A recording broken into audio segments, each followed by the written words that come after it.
The fluorescent lights buzzed like insects trapped in plastic.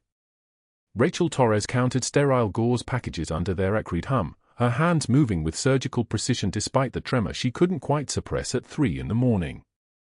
47. 48. 49. The numbers anchored her to the present tense, to this medical aid office at Raleigh Amtrak station, to the fiction of being ordinary. Her coffee mug sat within arm's reach, a ceramic barrier between herself and anyone who might ask why a temp nurse with her competence was working graveyard shifts at a train station instead of managing a trauma department at Oak Creek Memorial 40 miles south. The combat boot sat in her locker. Left one still stained with Tikrit sand. She didn't allow herself to think about that. The medical aid office occupied 340 square feet of beige linoleum and institutional efficiency. 2 examination tables. 1 EKG machine from 2014. Shelving units lined with supplies arranged by Rachel in ascending order of use, bandages, saline, epinephrine auto-injectors, the equipment for emergency needle decompression tucked in the locked cabinet she'd reorganized on her second day. The station manager, Dr. Sterling, though everyone whispered that his doctorate came from an online portal for $49, had seemed irritated by her reorganization. He preferred chaos. Chaos was profitable. Rachel didn't know that yet. But her hands did. Muscle memory from 12 years of triage knew that a disorganized supply cabinet was a dead patient waiting to happen. She sealed the last box of gauze and logged it into the inventory system with a date and time, 0337 hours. The notation was exact because precision was how you stayed invisible. Meticulous charting didn't raise flags. Meticulous charting looked like someone who cared about the job, not someone who was rebuilding her identity one sterile instrument at a time. Rachel had learned that lesson in Tikrit when she was still senior chief petty officer and not just a temp nurse with a buried past that the government had officially erased from every database that mattered. The panic attacks came at 0300 most mornings. Not screaming. Not trembling where anyone could see. Just a tightness in her chest that made her grip the coffee mug hard enough that her knuckles went white, and she'd press her left hand flat against the cool stainless steel of the examination table until her heartbeat synchronized with the hum of the refrigerator where they kept the emergency medications. One hand on the mug. One hand on the table. Breathe. Count. Don't let anyone see. The station's medical office wasn't meant to be a career. It was meant to be temporary, a place to exist without being seen while the classified extraction from Tikrit worked its way through enough government channels that her official record could be reconstructed. Senior Chief Petty Officer Rachel Torres had been burned out of every database that bore her name. New identity. New name. New life. Temporary nursing assignments at transportation hubs, places where the patient load turned over every 12 hours and no one had time to ask questions about credentials that were legal but curiously vague on their details. The Raleigh Amtrak station averaged 847 passengers daily across 3 platforms. Most of them walked through without needing medical attention. The ones who did, ankle sprains from luggage, diabetic emergencies, chest pain that might be cardiac or might be anxiety, they trusted whatever nurse was working because they were about to board a train and they didn't have time to doubt. Rachel had treated 42 patients in her first 3 days. She'd missed her own panic attack by pressing her shoulders against the office wall while a 67-year-old man with atrial fibrillation lay on the examination table asking if he'd make his 1400 departure. She'd stayed calm enough to order the EKG. Steady enough to get the full line in on the first attempt. Her hands remembered how to hold a life in balance even when the rest of her was still learning to hold herself together. Gerald Sterling watched her through the office window on her 4th day. Not greeting her. Not introducing himself.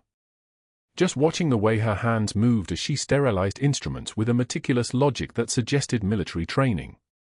Watching the way her eyes tracked every passenger who passed the medical aid office window, assessing gait, posture, the subtle signs of distress that civilians usually missed. Watching the way she automatically positioned herself between the patient and the door, a tactical awareness that didn't match her temp nurse credentials. Sterling had been running insurance fraud out of the Raleigh Amtrak station for 6 years. Phantom treatments. Inflated workers' comp claims. Kickbacks to a state licensing investigator named Marcus Reeves who'd learned to ask for $40,000 monthly in untraceable increments. The system worked because no one looked too closely at medical aid office records. Who cared? It was a train station, not a hospital. The paperwork got filed and forgotten. Until Rachel Torres arrived with her meticulous charting and her questions about billing codes. She'd asked about the Hendricks Sterling Consulting subsidiary that appeared on 3 separate invoices. She'd asked why medications were being coded as used when the supply logs showed no corresponding patient encounters. She'd asked it all with the kind of casual deference that people mistook for ignorance, just a temp nurse trying to understand the system, but Sterling recognized the pattern. She was auditing him. Softly. Professionally. Like someone who knew exactly what she was looking for and had all the time in the world to find it. Sterling entered the medical aid office at 08 for 7 hours on her 4th shift. Tuesday morning. The station's first wave of commuters was already moving through the platforms, and Rachel was restocking the medication cabinet with the same methodical precision she applied to everything. She turned when he entered, and for exactly half a second, Sterling saw her posture shift, shoulders back, head level, feet positioned in a stance that suggested she could move in any direction with immediate authority. Then she forced herself to slouch slightly, to lower her gaze, to become smaller. A civilian performance. Rachel. Sterling's voice carried the vocal pattern of a man used to being obeyed. I'm Dr. Sterling. I manage operations here. Good morning, sir. Her voice came out deferential. Soft. A nurse greeting an administrator.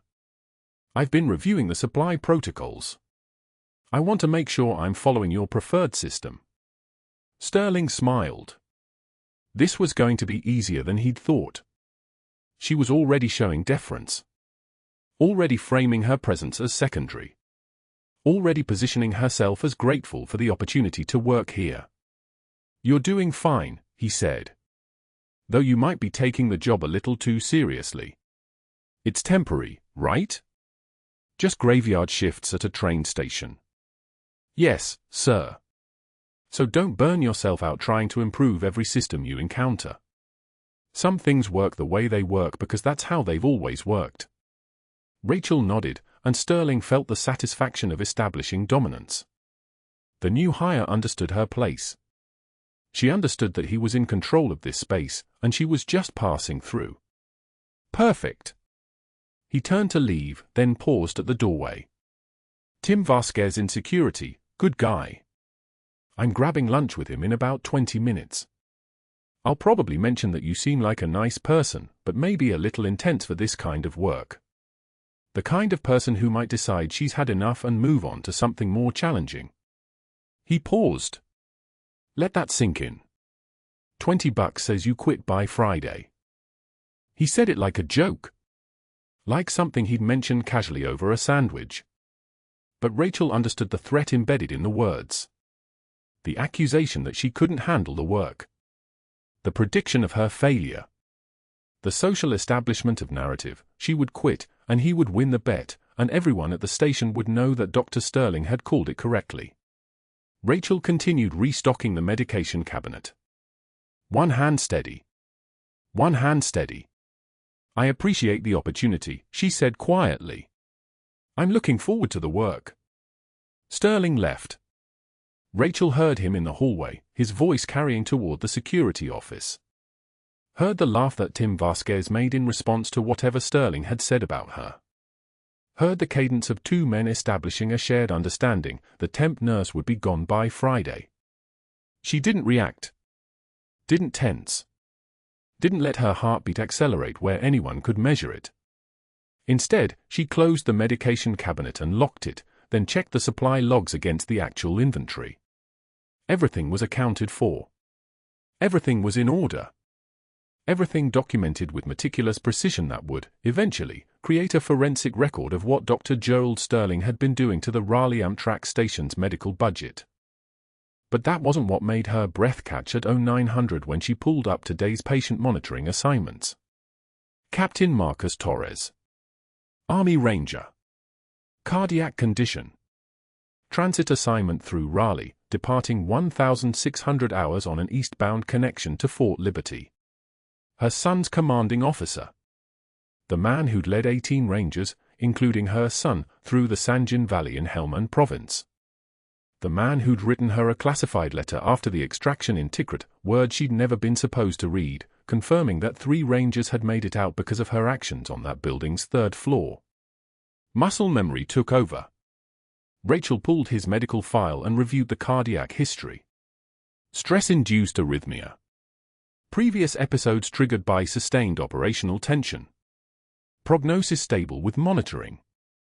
She was supposed to perform a baseline EKG and keep him under observation until his departure. She was supposed to save his life. The left combat boot in her locker, the one stained with sand and the blood of 3 Rangers she'd carried to the evac point, suddenly felt like it was watching her from across the room. 12 years as senior chief petty officer. All of it building to a moment she'd never expected to face. All of it building to a patient arriving at 1,147 hours on a Tuesday morning at a train station in Raleigh, North Carolina, where no one knew her real rank or what she'd done in Tikrit. The fluorescent lights buzzed overhead like insects trapped in plastic. Rachel updated Captain Torres's file in the system with the same meticulous precision she applied to everything. This time, though, her hands weren't trembling. The lunch tray went airborne at 11:11 a.m. on Rachel's 4th shift. Dr. Sterling crossed the break room with 2 cups of coffee balanced in one hand, deliberately casual, and accidentally bumped her shoulder as she carried her sandwich toward the table. The tray clattered, spun, and scattered across the tile floor in a perfect arc, turkey sandwich landing face down, apple rolling under the refrigerator, yogurt cup exploding into white streamers. 12 witnesses. Rachel counted them without moving, a janitor, for transit security staff, 3 travelers waiting in the adjacent hallway, and Carla Simmons from medical records, whose eyes went to the ceiling. She stood frozen for exactly 3 seconds. That was her mistake. Sterling saw the freeze and misread it as breaking. He smiled like a predator recognizing weakness. "Guess the night shift's getting to you, huh, Florence?" His voice carried across the room, loud enough for everyone to hear. Laughter rippled through the space like a wave she could see move through the air. Rachel knelt without responding, pulled paper towels from the dispenser, and began gathering the fragments with mechanical precision. Her hands were steady. That took everything. Tim Vasquez from security leaned against the counter, grinning. "She's good though. Look at that focus. Maybe she should have gone into crime scene cleanup." More laughter. Rachel wiped the yogurt off the tile, watching the white liquid disappear into the paper. She could hear her own breathing, controlled and measured like she'd been taught to do under incoming fire. Count to 4 in. Count to 6 out. The technique that had kept her alive in Tikrit would work here. It had to. She stood, deposited the soggy paper towels in the trash, and met Sterling's eyes with the kind of flatness that usually made people uncomfortable. It didn't work on him. He was already walking away, satisfied. "I've cleaned up worse messes in the dark," she said quietly to his back. He didn't turn around, but his shoulders went rigid for half a step. The nickname stuck. Little Florence every time he passed her in the corridors, dripping with condescension, a performative kindness that was actually a blade. By day 5, even Carla had stopped making eye contact. The break room had become hostile territory. Rachel ate in the supply closet instead, sitting on a storage box with her sandwich, breathing the smell of disinfectant and cardboard, alone. But Sterling wasn't done. He wanted her broken. He wanted to win the bet. It came on day 5 at 2:33 p.m., during the afternoon lull when most travelers were asleep in the station or waiting in the restaurants. Rachel was reviewing billing codes in the medical office when Sterling entered, holding a patient file with the kind of intensity that meant confrontation. A woman had come through that morning with a sprained ankle, simple ankle sprain, ice and elevation, but Sterling had coded it as a compound fracture on the insurance claim. Rachel had caught the discrepancy and quietly corrected it, updating the file to reflect the actual diagnosis. A difference of maybe $800. Sterling had noticed. You're rewriting my assessments now? His voice stayed calm. That was worse than yelling. Calm meant he was sure of his power. That's not in your job description, sweetheart. Rachel turned to face him. The ankle was sprained. Not compound. I saw that ankle. I made the call. He yanked the file from her hands, actually yanked it, hard enough that her fingers stung. Paper scattered across the desk and fell to the floor in a slow-motion avalanche. Pick that up and stop playing detective. There was the moment. Rachel felt it arrive like a physical presence, the moment where everything could go wrong or right depending on how she responded. She took one measured breath, let one tear escape down her cheek, a tear that served a purpose, not a response to pain but a calculated weapon, and wiped it away with the back of her hand without breaking eye contact. I've picked up pieces of people under mortar fire. Her voice came out like frozen steel, each word precisely enunciated. This is just paper. The fluorescent light above them hummed. It was the only sound in the room. Sterling went still, actually still, his entire body stopping like he'd hit pause. Something in her voice had activated a different part of his brain, the part that recognized danger. He stared at her for 3 seconds, and Rachel watched him recalculate, watching him realize that whatever he thought he'd been doing to this meek temp nurse, it had failed spectacularly. Then he turned and walked out without speaking. Rachel knelt and gathered the papers, every single page, arranging them back in order with the same precision she'd once used to catalog field supplies for triage. The office was completely silent now.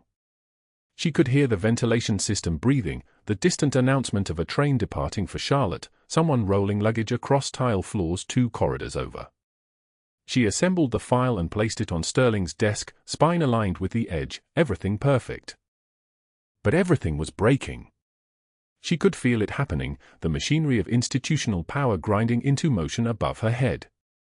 She didn't know how, couldn't have known the specifics, but she felt the gears turning.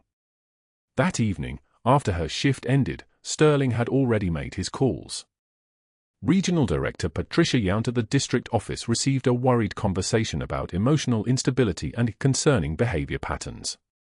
The temp agency that had placed Rachel received a follow-up inquiry about her reliability concerns and potential attitude problems.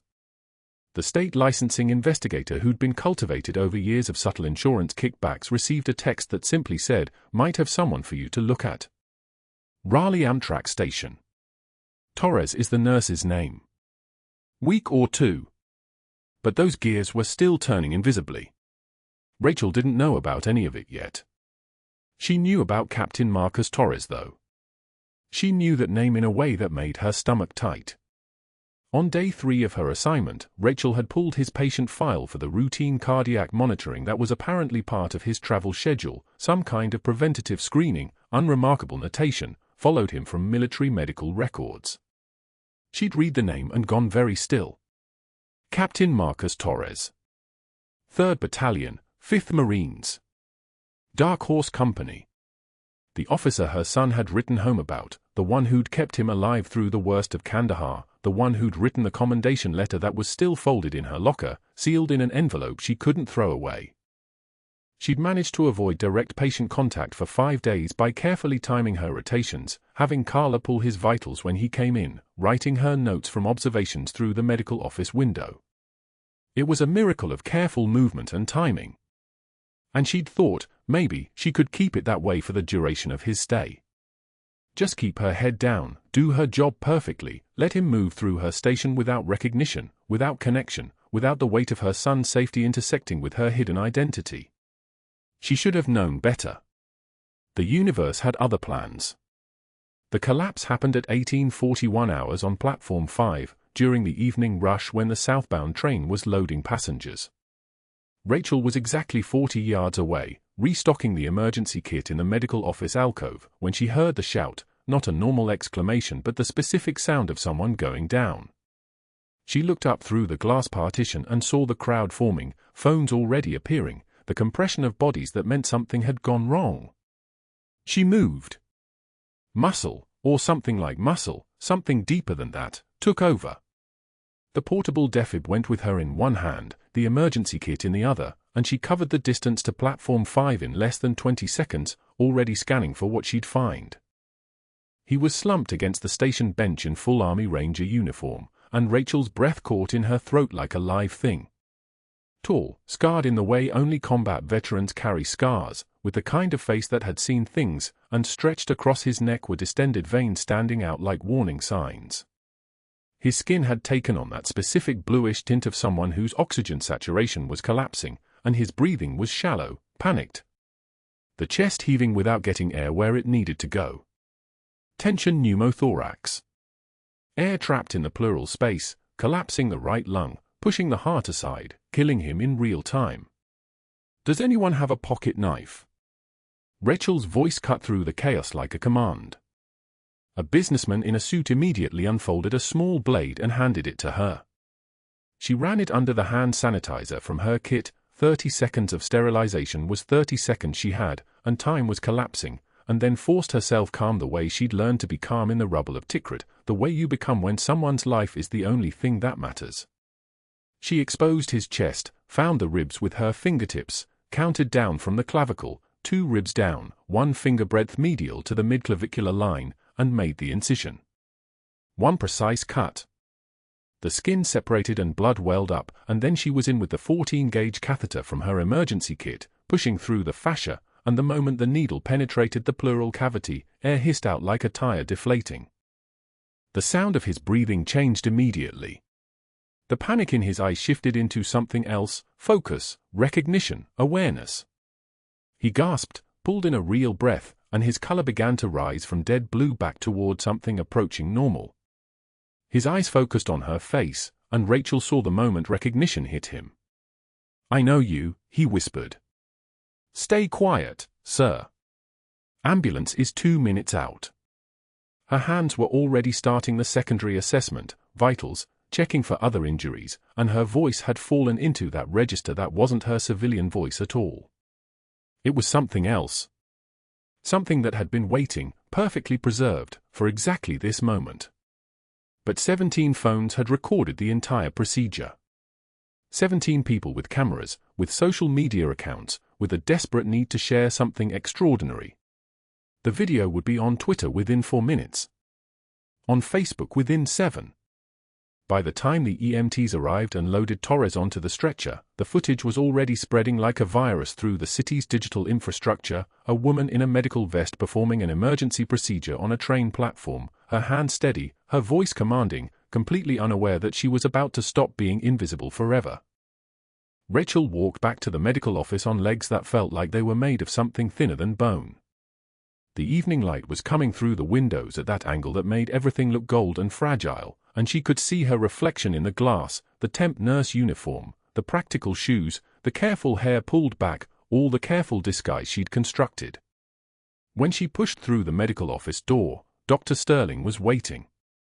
He had his phone in his hand, and on the screen was a printed screenshot showing her in mid-procedure, her face clear, her hands on Torres's chest, every detail visible. He was smiling that predator smile again. "You just ended your career, Florence," he said. "I'm calling this in. Platform 5 at 18:47 hours. The Amtrak schedule board clicked and whirred above the thinning evening crowd. Rachel was restocking the first aid kit in the medical office when the radio crackled, not the station radio, but the one clipped to her scrubs, the one that picked up platform dispatch. "A passenger in distress. Platform 5. Male, unresponsive." She was moving before she thought about it. The muscle memory didn't belong to a temp nurse working double shifts. It belonged to someone else entirely, someone whose hands knew how to move through chaos like a prayer spoken in a language older than words. The platform air hit her differently than the climate-controlled station interior, diesel exhaust mixing with autumn rain, the metallic smell of rust from the rail lines stretching toward the distant hills. A crowd had already gathered, phones held high like offerings to some invisible god. She saw him before she pushed through the wall of spectators. Captain Marcus Torres. Full Army Ranger uniform. Face the color of old concrete. He was on his back, chest barely rising. The right side of his rib cage sat unnaturally still while the left fought for breath. Rachel knew what that meant. Tension pneumothorax. Air trapped between the lung and the chest wall, pressure building with every heartbeat, squeezing the heart like a fist closing around a bird. 3 minutes without decompression and his heart stopped. 2 minutes if he was unlucky. She dropped to her knees beside him. No one moved. No one spoke. The phones kept recording. "I need a knife," Rachel said. Not a request. A command. A bystander, young, terrified, clutching a coffee cup, fumbled for a pocket knife on his keychain. His hands shook as he handed it to her. Rachel pulled a small bottle of hand sanitizer from her pocket and doused the blade, working it into the edges with her thumb. The sharp medicinal smell cut through the diesel and rain. "Which hospital?" she asked no one in particular. Her voice had already changed octaves. "Durham VA is closest," someone called out. 7 minutes. "Call them. Tell them tension pneumo, ETA 5 minutes, need chest tube set up at arrival." She positioned her fingers on his rib cage, counting the spaces like Braille. Second intercostal space. Midclavicular line. She'd done this in field conditions worse than this, tents without walls, mortars walking closer, blood pooling under her knees. Rain was nothing. Phones were nothing. "This will hurt," she said to Torres, though he couldn't hear her. Though he might already be hearing nothing at all. The blade went in clean. Between the ribs. Through skin that had seen desert sun and IED shrapnel and now just her hands, steady as surgical steel. The hiss came immediately, air escaping under pressure, 12 minutes of trapped breath released in a single second. His chest rose. Fell. Rose again. The crowd went silent. Someone was filming everything. Rachel knew this without looking. She could feel the weight of a dozen phones pointed at her, recording a woman in scrubs performing a procedure that existed in the territory between genius and crime, between salvation and liability. Torres's oxygen saturation would be climbing. 68 to 72. Maybe higher. His color was already changing, the gray fading to something that resembled human. The stretcher arrived from the station's emergency response unit, 2 EMTs moving with the kind of controlled panic that meant they understood what they were seeing. "Tension pneumothorax, emergency needle decompression, 5 minutes out," Rachel told them. Her voice was a transmitter frequency now. "His deteriorating, needs level 1 chest tube set up." One of the EMTs, older, maybe late 50s, the kind of face that had seen Afghanistan or Iraq, nodded with the kind of understanding that meant he'd seen this procedure before. Probably not performed by a temp nurse in a Raleigh train station. Probably not on camera. They loaded Torres onto the stretcher. Rachel stepped back. The crowd was still silent, still recording. She watched the ambulance pull away, lights painting the platform red and blue, and the sound of the siren swallowed everything else. That's when she saw Dr. Sterling. He was standing in the station entrance, 30 feet away, watching her with the kind of expression a man wears when he's just watched his investment become his extinction. His phone was already to his ear. He didn't look away from Rachel as he spoke into it, low, controlled, the voice of a man who had spent years cultivating the right people in the right places. Rachel didn't hear the words. She didn't need to. She walked back into the medical office and began documenting exactly what had happened. Procedure time, 1847 to 1851. Patient vitals before, unresponsive, hypoxic, tension pneumothorax confirmed by clinical presentation. Procedure performed due to imminent cardiovascular collapse. Equipment used, borrowed pocket knife, hand sanitizer, standard first aid protocol adapted for field conditions. Patient transported to Durham VA.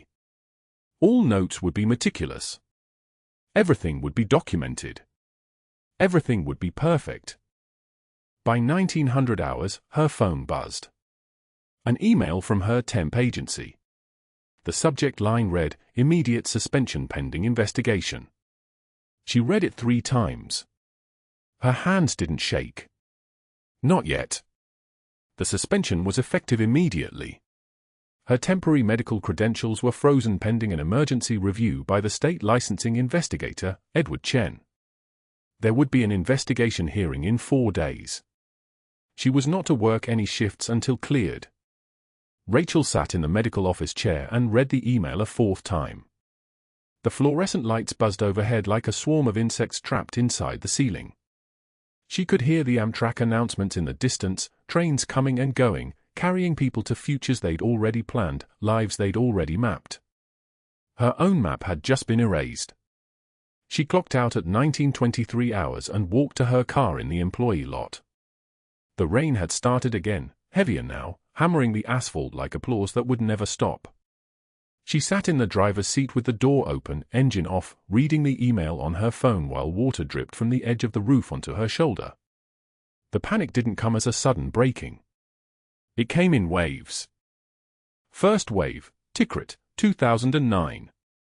The collapse of a 3-story residential building, the one where Intel said the Taliban commander was hiding. Except Intel was wrong, and the building was full of families. Rachel had dug for 4 hours, pulling rubble with bare hands until her fingers bled. She'd found 3 rangers trapped in a basement bunker, the building coming down in pieces around them, her lungs full of dust and ash and the smell of things burning that shouldn't burn. She'd carried them out one at a time, each one heavier than the last, each one leaving pieces of blood on her uniform like a map of a war nobody understood. Second wave, the screaming. Not Torres screaming, he'd been unconscious. But the crowd at Platform 5, the sound of collective recognition that something impossible had just happened. A woman had cut into a man's chest with a pocket knife and saved his life. Or maybe she'd done something worse. Maybe she'd crossed a line that couldn't be uncrossed. Third wave, the smell of antiseptic mixing with diesel fuel, the fluorescent lights of the medical office blending with the fluorescent lights of a field hospital that had been bombed twice, the smell of blood and bleach and human panic, all of it mixing into a soup that her lungs refused to process. Rachel couldn't breathe. Her hands gripped the steering wheel. The world tilted sideways. The rain was coming through the open car door, soaking her scrubs, cold on her skin, and she couldn't feel it. She couldn't feel anything except the weight of 1,000 phones recording, 1,000 eyes watching, Dr. Sterling's expression as he made that call to the people he'd already prepared, the people who were already waiting for an excuse to destroy her. She started the car and drove. Not toward home. Toward Durham, toward Oak Creek Memorial, toward the waiting room where the broken soldiers sat in rows like exhibits in a museum of sacrifice. The drive took 17 minutes. She didn't remember most of it. The VA hospital intake desk barely looked at her when she came through the doors at 2,230 hours. She was just another person in scrubs, probably just clocking in for a night shift, probably just another healthcare worker running on fumes and coffee and the particular kind of desperation that comes with understanding that you're falling and nobody's going to catch you. The waiting room was 3/4 full. A Marine with a prosthetic leg sat in the corner, staring at nothing. An older man in a Vietnam vet cap read a magazine without turning pages. A woman with a service dog wrapped around her feet waited for something that nobody ever seemed to get good news about. Rachel took an intake form from the rack and sat in a plastic chair that had been designed by someone who believed suffering should be physically uncomfortable. She filled out the form in her steadiest handwriting. Name. Date of birth. Service dates. Reason for visit. She checked the box for panic attacks. Checked the box for sleep disturbance. Didn't check the boxes for depression or suicidal ideation because she didn't know how to answer truthfully. Was it suicidal ideation if you weren't afraid of dying, only of being erased? If you weren't looking for death, only for a version of yourself that made sense in a world that had stopped making sense years ago? 3 hours passed. Her name was never called. She waited long enough to know that waiting was all this place had to offer, that admitting you were broken was different from getting fixed, that sometimes the waiting room was the only honest place left. At 2,347 hours, she folded the intake form, put it in the recycling bin, and drove home in the dark. The rain had stopped by the time she parked in her apartment complex. The sky was the color of old bruises, purple and green and 1,000 shades of damage. Rachel sat in her car for an hour. She didn't cry. She didn't call anyone. She didn't let herself think about what was going to happen in 4 days when the investigation hearing started. She thought instead about Captain Torres, about whether he was in surgery right now, about whether her hands had saved his life or signed her own execution. She thought about Dr. Sterling, making his calls, cultivating his relationships, moving pieces across a board that he'd been setting up for years. By the time she climbed the stairs to her apartment, it was past midnight. On her nightstand, in a corner she didn't look at often, sat a pair of worn combat boots. The left one still carried the stain of Tikrit sand and something darker underneath, blood, old and brown, belonging to people who didn't exist anymore in any official record. Rachel had hidden those boots for years. Now she stood in front of them in the darkness of her apartment, not reaching for them, just looking at them, the way someone looks at evidence of a crime they committed when nobody was watching. For days. That was all she had. For days. That was all she had. The phone in Dr. Sterling's office rang at 8:11 a.m. on a Tuesday morning, and Patricia Yount from the regional office answered on the second ring. Sterling's voice came through calm and measured, almost regretful, the tone of a man reporting a problem he wished didn't exist. Patricia, I need to document some serious concerns about one of our temp medical staff. Rachel Torres. The incident on Platform 5, I've been thinking about the liability exposure, and I believe we need to escalate this. He paused, letting silence do the work. Unauthorized invasive procedure. No physician present. A needle decompression performed by someone without credentials on record. I have statements from multiple witnesses suggesting this wasn't an isolated lapse in judgment. There's a pattern here. I'm worried about her mental state, frankly. The kind of person who ignores protocol under pressure might be unstable. Yount took notes. Sterling didn't rush. He let the implications settle like sediment, each sentence placing another brick in a wall. I'm initiating a formal investigation with the state licensing board. I wanted you to hear it from me first. Professional courtesy. The call lasted for minutes. It was enough. By 11:36 a.m., Sterling had called Maria Valdez at the temp agency that placed Rachel at the station. This conversation was shorter but more surgical.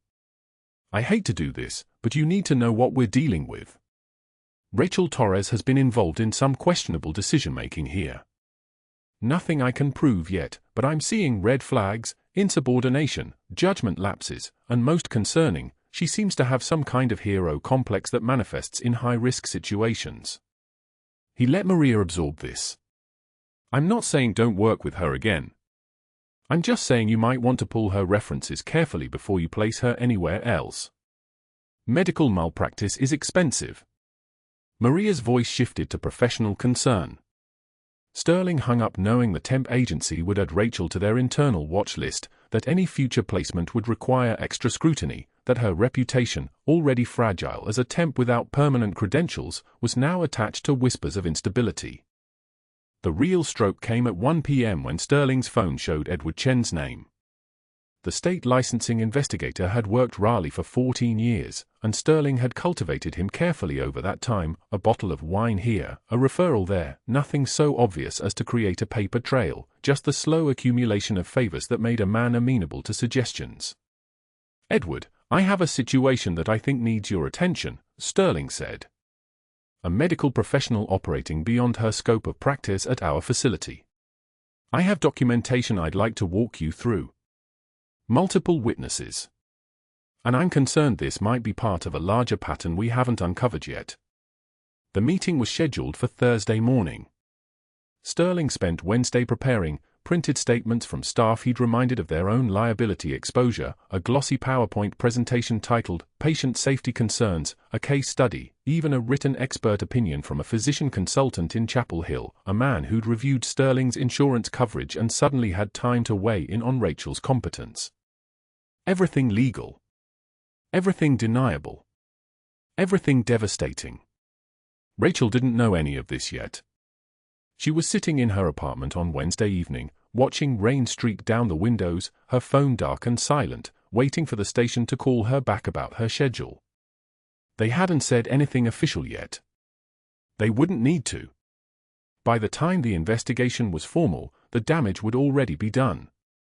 The morning of the hearing, for days after she'd saved Captain Torres's life, Rachel walked into the Raleigh Station medical office at 8:15 a.m. wearing clean scrubs and the expression of someone walking to a guillotine she'd already accepted. Dr. Sterling sat at the head of a long conference table with Patricia Yount from Regional, Edward Chen with a leather portfolio and the bearing of official authority, and Maria Valdez from the temp agency, her face arranged in professional sympathy. A fifth chair sat empty across from them, and Rachel sat in it like a defendant at trial. Sterling opened with PowerPoint efficiency. He walked through the procedure, the unauthorized needle decompression, no physician present, no advance authorization, massive liability exposure if anything had gone wrong. He cited hospital policy, state regulations, the protocols that Rachel had technically violated to save a man's life. The presentation was flawless. Clinical. Damning. He presented printed statements from staff members, each one carefully worded, each one technically true but contextually distorted. One nurse had written that Rachel seemed to operate with extreme confidence despite her temporary status. Sterling read this aloud as evidence of arrogance. Another statement mentioned her unusual knowledge of advanced procedures. Sterling presented this as evidence of operating beyond her scope. The expert opinion from Chapel Hill, a half-page letter from a physician Rachel had never met, suggested that the procedure would ordinarily require physician authorization and continuous monitoring. Rachel sat with her hands folded in her lap, fingers locked together to hide the tremor that started at her wrists and radiated up through her shoulders. She said nothing because there was nothing to say that wouldn't make this worse. Everything Sterling said was technically true. She had performed the procedure without authorization. She was a temp nurse with no permanent credentials. She couldn't explain her knowledge without explaining her past, and her past was classified, buried, officially erased. The military didn't list senior chief petty officers on civilian medical credentials. There was no box to check that said, trained by the Navy in emergency trauma response and combat medicine. Yao was already leaning toward Chen, and Chen was opening his portfolio with the expression of a man about to make official something that had already been decided. The room smelled like coffee and the antiseptic-tinged air of climate control that had been running since 6 a.m. Rachel could hear the fluorescent lights humming, that constant electrical drone that seemed to follow her everywhere now, a sound like the world holding its breath. The door opened at 8:41 a.m. A man entered carrying a medical courier's uniform and a cardboard box of blood samples. He was Iraqi, early 40s, with the weathered face of someone who'd lived through things that aged you fast. He was there to deliver routine lab work. He was supposed to leave in 2 minutes. He was supposed to never see Rachel Torres again in his life. But Khalid stopped mid-step when his eyes found hers, and the box of blood samples shifted in his hands like it weighed nothing, and he went down on one knee right there in the middle of the conference room, and his voice, when it came, was thin and shaking and speaking in rapid Arabic, Al-Malak al-Aswad. Ya Ilahi, Al-Malak al-Aswad. The Black Angel. Rachel's face drained of color. Every muscle in her body locked. Her hand started trembling, and this time she couldn't stop it because everything she'd buried for 18 years was surfacing at once, clawing its way up through layers of discipline and compartmentalization. Khalid switched to English, tears streaming down his face. You carried my brother from the building in Tikrit. You came back 3 times. They said you were dead. Everyone said you were dead. The room went dead silent. Patricia Yount's hand froze over her notepad. Edward Chen's head turned toward Rachel like he was trying to solve a mathematical equation. Maria Valdez put her hand to her chest. Dr. Sterling's mouth opened and closed without sound, like a man watching his foundation collapse in real time. The conference room door opened again, and Captain Marcus Torres entered in dress uniform, carefully, moving like his ribs still ached, but present and upright and very, very alive. His voice cut through the static like a command on a radio, Senior Chief Petty Officer Torres. Rachel stood on shaking legs. That rank, her rank, spoken aloud in a government building for the first time in 18 years. The room tilted slightly. Khalid was still on one knee, tears still streaming, mumbling prayers in Arabic that sounded like forgiveness and relief and something between gratitude and grief. But that wasn't the real nightmare beginning. That was just the signal. That was the door opening. Because the boots in the hallway came next, multiple sets, moving with that synchronized precision that only military training produces.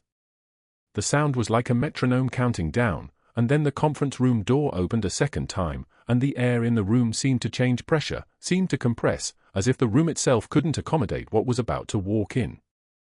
Commander James Torres entered in navy dress whites, decorated and precise, with 3 other officers flanking him like an honor guard.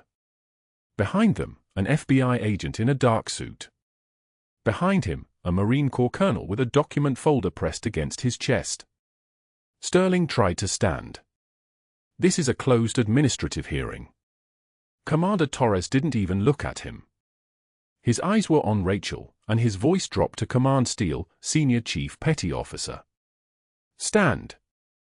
Rachel rose on legs that felt like they belonged to someone else. The commander's voice filled the conference room like it was a parade ground. Your legal name is Rachel Maria Torres. Your rank, Senior Chief Petty Officer, United States Navy SEAL Team Medical Support, Combat Search and Rescue. Your operational code name, Black Angel. He paused, letting each word settle. Your first deployment, Tikrit, Iraq, 2006. Your record, 17 combat rescues under sustained enemy fire. You were wounded 3 times. You never left a body in the field. Captain Marcus Torres stepped forward with a manila folder and slid it across the table to Rachel. Her hand shook as she opened it, and what she saw made her throat close. Mission reports she'd watched burn in a classified incinerator, after-action reviews she'd been ordered to forget, photographs of operations that officially never happened. She read aloud in a voice that cracked on every syllable, Operation Bright Star. Operation Copper Canyon. Operation Final Drum. The Marine Corps colonel stepped forward, unfolding his document, Navy Cross for Extraordinary Heroism Under Fire. Bronze Star with Valor for carrying 3 wounded Rangers from a collapsed building while under sustained enemy fire. 3 Purple Hearts for combat wounds. You were 28 years old when they buried your record and told the world you were dead. Dr. Sterling had gone completely pale. His hands were shaking. Edward Chen was leaning back in his chair like he'd been physically pushed. Patricia Yount's notepad had fallen to the table, forgotten. The FBI agent moved into the space beside Commander Torres. Operation Final Drum was classified above top secret. Senior Chief Torres was ordered to disappear after the mission was buried for political reasons. She's been in legal limbo for 18 years, unable to use her credentials, unable to explain her experience, officially erased from military records. Captain Marcus Torres spoke quietly, his voice carrying the weight of a debt. You saved my men. You saved me today. And you've been hiding because... The FBI agent finished the sentence, because her country ordered her to. And because the man sitting in this room has been trying to exploit that silence for profit. Sterling tried to speak. This doesn't change. Commander Torres turned to him with a look that could freeze blood. You are done speaking. The silence that followed was so thick you could hear the rain outside, hammering the parking lot like applause. The FBI agent opened another folder. We've been investigating billing fraud at this station for 6 months. Your IT specialist, Danny Reeves, Marine Corps veteran, saved every frame of security footage you attempted to delete. 47 incidents of altered medical records. Fraudulent billing totaling $847,000. And one more thing. Dr. Sterling's face had gone white. The color had drained completely, leaving only the infrastructure of his skeleton visible beneath the skin. The needle decompression Senior Chief Torres performed on Captain Torres. That was a textbook emergency procedure under life-threatening circumstances. That was what her training was designed for. That was her doing exactly what she was trained to do under conditions of active crisis. Rachel's hands stopped shaking. Something in her chest, something that had been wound tight for 18 years, began to loosen.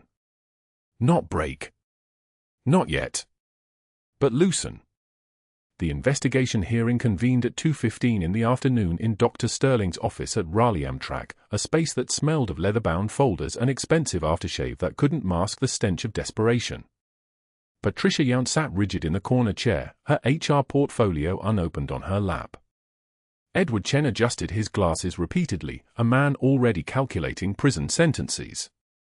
The state licensing investigator, a woman named Martha Caldwell with eyes like a hawk searching for wounded prey, arranged documents in precise columns across Sterling's mahogany desk.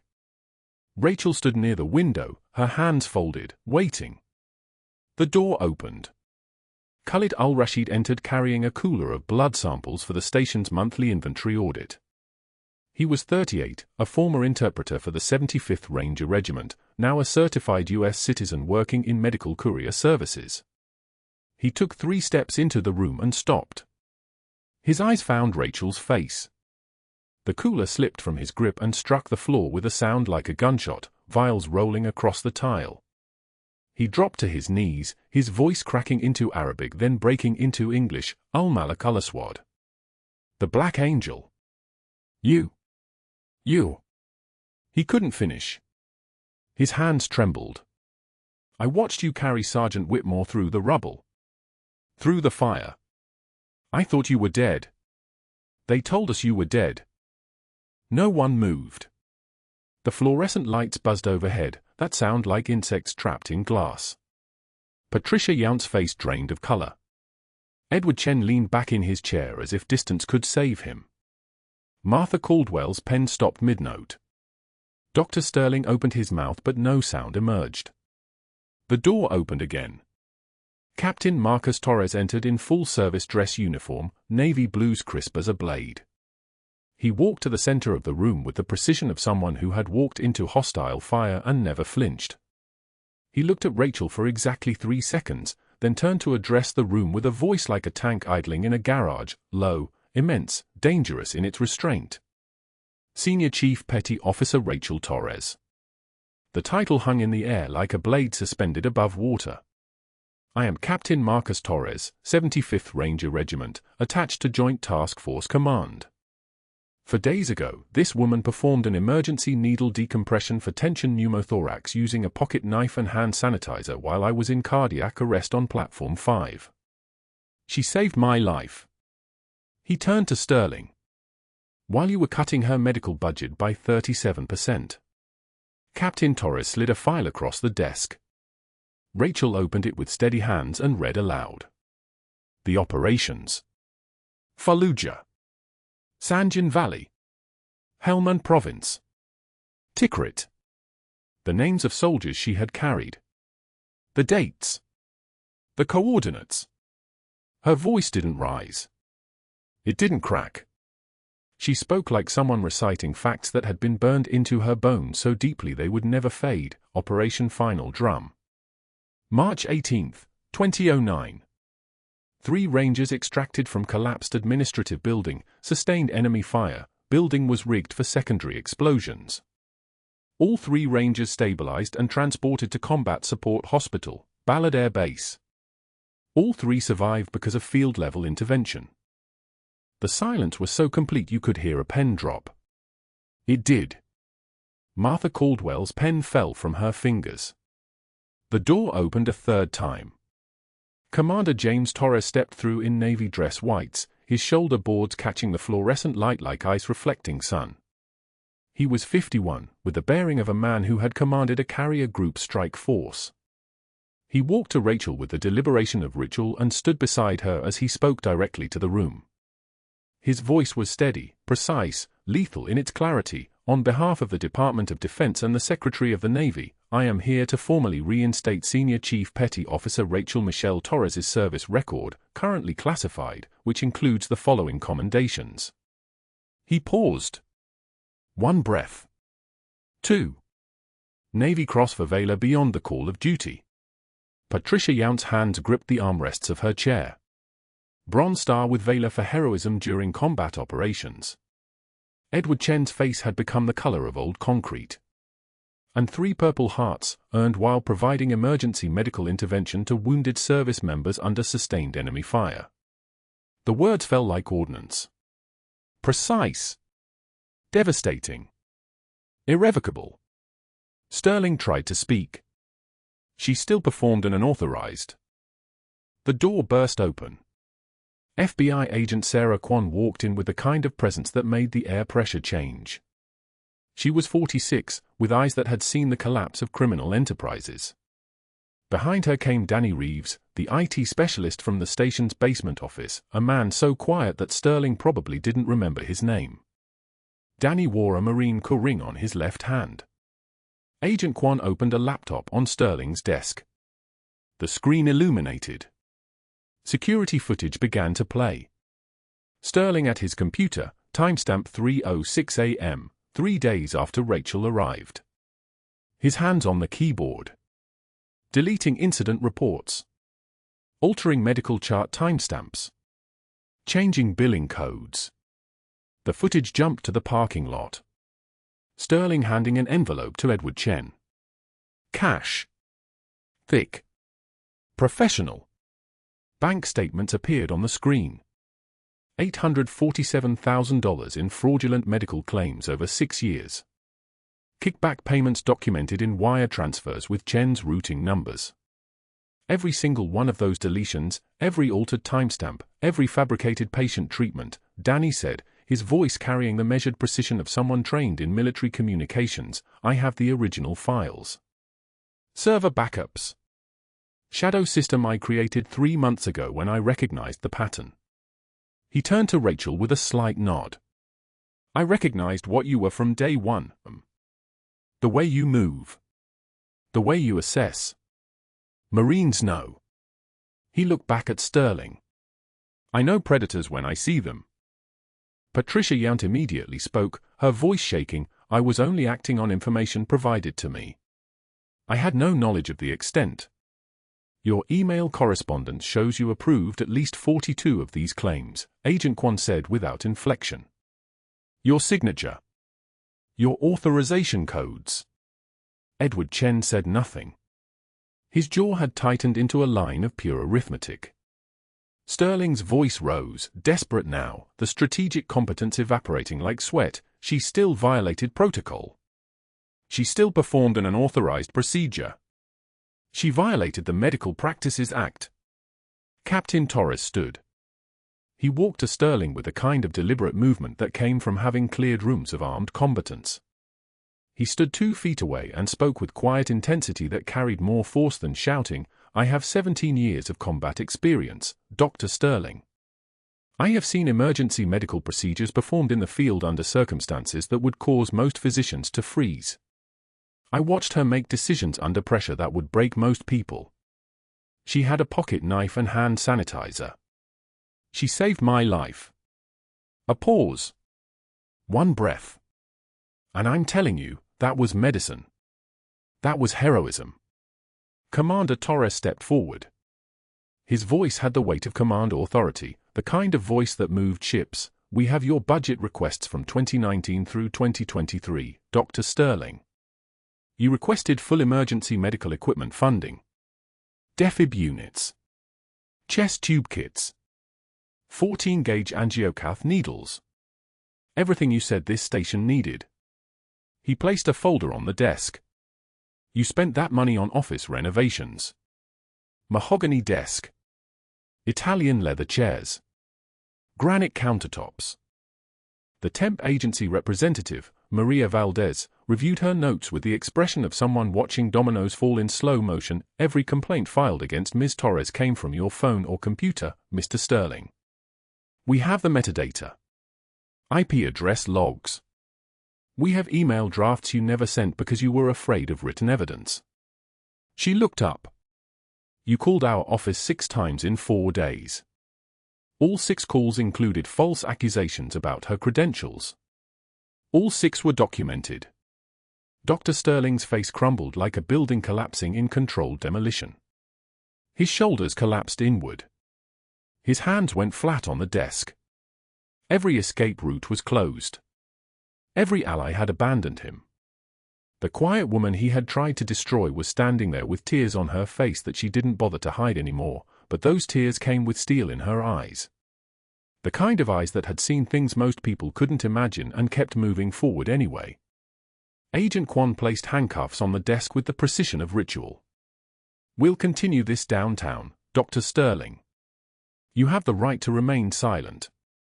6 months later, Rachel Torres stood in a training facility in Charlotte, North Carolina, wearing business professional clothing and a lanyard that identified her as Regional Medical Director for a 3-state transit authority emergency response program.